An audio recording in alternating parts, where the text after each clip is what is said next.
Hey guys, it's Eddie and I'm back with another review.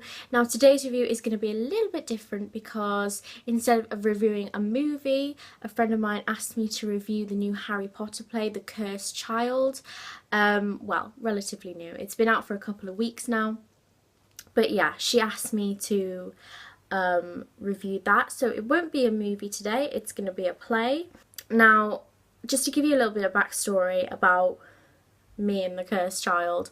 I was in Sicily when it was released to the public to read, and so yeah, I bought mine actually on Kindle, so this is my copy on here because I always use a Kindle when I'm travelling, and obviously I couldn't really go out and buy it in Sicily. Anyway, now, anyone who knows me will know that I'm a huge Harry Potter fan. I've been a Harry Potter fan since I was literally a little toddler. Yeah, so I was pretty excited about reading it, and I read it fairly quickly. Now, I will say that I have a Tumblr, as you guys know, and I was on there. And prior to reading it, I did catch wind of a few negative comments, a few negative reviews on there. But, you know, and I was a bit like, oh, people aren't happy. You know, I mean, it's Harry Potter, so I was expecting two sides, obviously. I was expecting good and bad. But I was also mainly expecting, you know, it to be well received. And today, actually, I have with me my notepad full to the brim of notes on this page about The Cursed Child, because as a Potterhead I am so emotionally invested in this. I was actually kind of nervous about doing this review because you know, it's something I feel very strongly about. You know, I was kind of scared how people would receive it, but I think with anything it's important to get your opinion out there, and if other people don't agree with that, that's fine. It doesn't mean you have to lock heads and go to war over it. I appreciate that some people love the play. I've got friends that absolutely adored it, and I know that some people hated it. I think I can see both sides, but I'm kind of more leaning towards the side of people that really weren't a fan of it or were disappointed. So I know that J.K. Rowling didn't write the play, but she did sort of condone it in a way. And before I actually start reviewing the play, the script, I would just make note of the fact that I would love to see this done as a play, because I believe whatever I've read on my Kindle doesn't directly translate to what I could see on stage. I'm sure, you know, the way that the stage directions executed would be absolutely amazing to see and to watch. So obviously I'm just reviewing this based on the play itself, not anything else. Okay, so without further ado, let's get reviewing. So first of all, like I said, there's going to be no spoilers in this video, by the way, because I know some people still haven't read it, and that's completely fine. As a die-hard Harry Potter fan, I wasn't overly impressed. Like, I'm with the many people who thought it was kind of a poor attempt to recapture the past of the series. Some scenes felt a little bit cheesy, lines felt a little bit embarrassing and forced. And I'm sure, you know, reading them, as I said, you can't get a proper feel of how they would be executed, so you'd have to see the play. But just from reading it, I kind of felt a little bit like, you know, uncomfortable. Not in like the fact that it was, you know, wrong. It was just a little bit awkward. Some lines felt a little bit misplaced, and it was just, yeah. I did love, as many people have done, the relationship between Harry's son Albus and Draco's son Scorpius. I thought their friendship was beautiful. It was beautifully developed in the play. I thought that it was really the shining feature in the whole of The Cursed Child, and it was very sweet and surprising. It went through its rocky patches, but you know, like the original trio, you know, everything got mended and they just seemed incredibly strong. And I also think that the Ron and Hermione scenes featured in the play with just the two of them were sort of a fond remembrance of the books, because Ron and Hermione, I loved them ever since I was a kid. You know, I wanted them to be together. I sort of shipped them my whole life. So the scenes in there between Ron and Hermione were lovely, I think, and I'm glad that, you know, there was no tampering with them, because I know there was all this stuff about, you know, J.K. Rowling wishing she had placed Hermione with Harry and all of that, and I'm really glad that they didn't sort of get marred by the play. Like, they remained a strong unit. There was no talk of divorce or anything like that.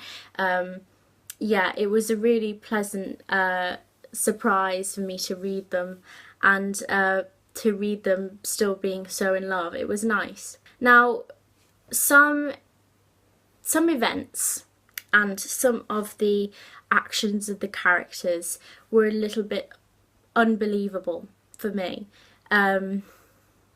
So, for example, the way Harry talks to and treats Albus, some of the things he says to him. We all know Harry's a hothead. We all know he can say stupid things. If you've seen the films or read the books or both, you will know that Harry isn't, you know, the most, you know, measured person in the world. But I think even the actions that could have been passed off as Harry's natural behaviour were sort of exaggerated too much. And this goes for actually a few of the characters. Like, these characters' sort of beloved quirks felt like they'd been forced to serve the purpose of the plot. One example that I will bring up is Ron. Now, we all know that Ron underwent such incredible character transformation in the Harry Potter series. He started out as kind of, you know, naive and kind of dismissive, and even up to the beginning of Deathly Hallows, you know, he didn't want to engage with Harry's cause anymore. After just an argument, he walked out, but he came back and he realised that he had to help his friends. He had to help Harry, and in doing so, he really transformed as a character. Ron, throughout the books, was you know, a lot of what he did was funny. He was a very funny character, but beneath all of that, we know that Ron had served a great purpose. He wasn't just Harry's best friend. He wasn't just his sidekick. Like, he had a purpose, and he was very smart. And I think in the end, we all realised that. We all realised that Ron had changed, and it was amazing. And I felt like in The Cursed Child, from the very beginning, when the first scene at the train station, Ron's, this isn't like a spoiler, it's not really important to the plot, but he's telling jokes, and that's fine, because, you know, we know that Ron's a funny guy, but the jokes don't stop throughout the whole of the play. Like, even when things are starting to get a little bit serious, like, Ron is still the dad joke teller in the whole of the play. And it's kind of reminiscent of the movies in a way, and that was a big problem I had with the movies, that Ron was funny, and that was it. That was all he was. He was like Harry's little sidekick, and he was funny. And that's the kind of the vibe that I got from The Cursed Child, and it was fairly disappointing, if I'm being honest, because, you know, Ron Weasley that we're reading in The Cursed Child is reminiscent of the Ron Weasley that we were reading in Prisoner of Azkaban, or, you know, Chamber of Secrets. And it's like, he's a 40-year-old man now. He wouldn't, you know, still be cracking jokes. He wouldn't be like the embarrassing dad, I don't think. He's been through a lot with Harry, and he would, you know, I feel like, I just feel like they used Ron, they exploited his humour, and they used him for humour in the play. That's what I felt anyway. So there's that. That's quite a harsh view, I know, but it's the way I feel. I think that Ron is a very, very special character, and I feel like at this point he should be treated with a lot of respect, because I think he's brilliant. Now, one character that I did love in the play was Draco. I think that Draco, you could see the changes that had been brought on by the series, the past books, what had gone on in there. Draco seemed really developed, and a really sort of, you know, there was still that rivalry between him and Harry, which I kind of thought was a little bit, you know, digging up the past, and it kind of still really wouldn't be there, especially after the events of Deathly Hallows. But I do think that the changes that we expected from Draco were executed in The Cursed Child, and I thought that was really good. I thought that his, you know, he was a brilliant part of the plot. And sometimes I was like, you know, it was Draco over Harry who I was thinking was right in the play, and I think that was great for Draco's development. And yeah. One character that I will take very heavy issue with is Delphine Diggory. I just felt like Delphine was sort of poorly written. Just her lines felt a little bit ridiculous, a little bit out of place, just weird, and I just felt like with an opportunity to create a child of Voldemort, it kind of missed the mark with Delphine. And I just really didn't like, when I was reading her, I just didn't like her. I didn't like the way that she acted. I thought it was all a little bit cheesy. But then again, I'm sure if I was watching her on stage, I wouldn't feel the same. It's a play. It's just words on a page. It's lines. So there's that. I do like the fact, you know, as a Potter fan, that the plot returned to the old characters that we knew and loved, like Cedric Diggory, you know, Ludo Bagman, you know, like familiar faces that we've known from the series. I thought that was great. A great, you know, attempt. I mean, a lot of people would say, why didn't they just do a new series, like a, you know, a totally new series? And I do get that. I do feel like they could have just done the lives of Harry's son Albus, you know, Rose Weasley and Scorpius Malfoy. It could have been perhaps better than what we got, because I feel like, although I greatly appreciate their attempt to return to the past characters, I do feel like it fell flat, because I just feel like they tried too hard, and they sort of kind of marred our love for the old characters by sort of changing what they did. For example, I'm trying not to give away any spoilers, but what they do to Cedric in the play is that they completely change his character from what we know as like the lovable, sweet, honourable and loyal boy who died. They tamper with that, and I don't think that that's okay. I kind of feel like what they did was they changed characters to serve the plot.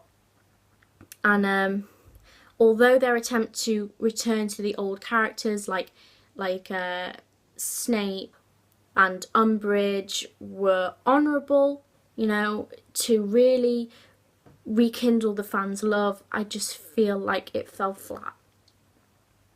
I just think it was executed poorly, in my opinion. I do feel like overall the script felt a little bit contradictory to the original series. Now, if we take the play as a separate, entirely separate from the series, it's a good play. Like, you know, the script isn't the best script of all time. As I said, sometimes it feels a little bit hasty and awkward. But if we take it separately, you know, it's not bad, and I'm sure visually it's stunning. Because some of the scenes, you can imagine it in your head, but I'm sure on stage it is just fantastic, and I've heard that it really, really is. So it'd be amazing to go and see it as a live performance. But if we compare it to the series and we see it as the continuation of the series as it was intended to be, it really misses the mark, in my opinion. There were some good bits, like Ron and Hermione. You know, there were, you know, lines and moments where you think, oh, that is, you know, that reminds me of my Ron, that reminds me of my Harry that I grew up with, and it's nice. But I think those nostalgic moments, amidst all of those, there are just moments that make you think, oh, was this really the best route to go down for the 8th part of the series, which was so eagerly awaited, you know. And you know, this won't ever stop the fans making their minds up. The fans will go their own way, as I probably will. I'm really looking forward to Fantastic Beasts, the movie, and you know, the Harry Potter series isn't, you know, darkened by this book. It just feels like it wasn't the best path to travel down for a new Harry Potter form of media for the fans, and some part of me thinks perhaps it could have been better ended just being left at 19 years later at the end of Deathly Hallows. But I do see the good in it, I see the bad, I see both sides, and if you disagree with me, that's fine. I can only hope that you enjoyed this review. Thank you so much for watching. If you have any suggestions, leave some in the comments, and I will see you in the next video. Bye!